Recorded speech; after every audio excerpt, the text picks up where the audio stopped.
Hello everyone, जय Jagannath. Welcome करुच्ची मोर गोटे fresh और मिनी ब्लॉग को। आशा करुच्ची आपण मैंने समस्त संक्रांति रे भल थे। आज जेहेतु संक्रांति थिला सकाळु उठी मुंड सफा करदे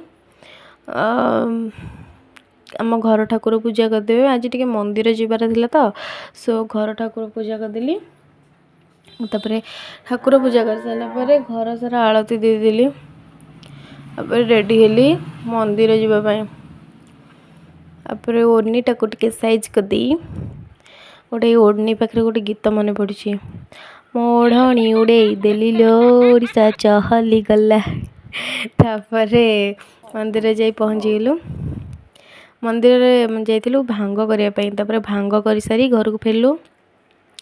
मुझे गोटे ताटे भांग पीवाई चेष्टा करी पी पारे कारण से पति पड़ता ना। तापर मोर सब एक्शन बाहर हस कांद से जहाँ भी हो सब बाहर मुझे अधा पीली अधा रखीदी समस्त पीबे मम्मी हिनिका बोली। तापर मोर गाड़िया माछ जाँल छोट छोट पड़ो से बढ़िक खाई दाना खाई बढ़िक बड़ हे से आसला आम गलु माछ जाल पकेवा पोखरी को। तापर आसिक अरुआ भात डालमा भाग भजा खट्टा खाई दयाकोरी आपण मैंने सब्सक्राइब करेंगे, लाइक करेंगे, शेयर करेंगे, कमेंट करेंगे। रही जय जगन्नाथ।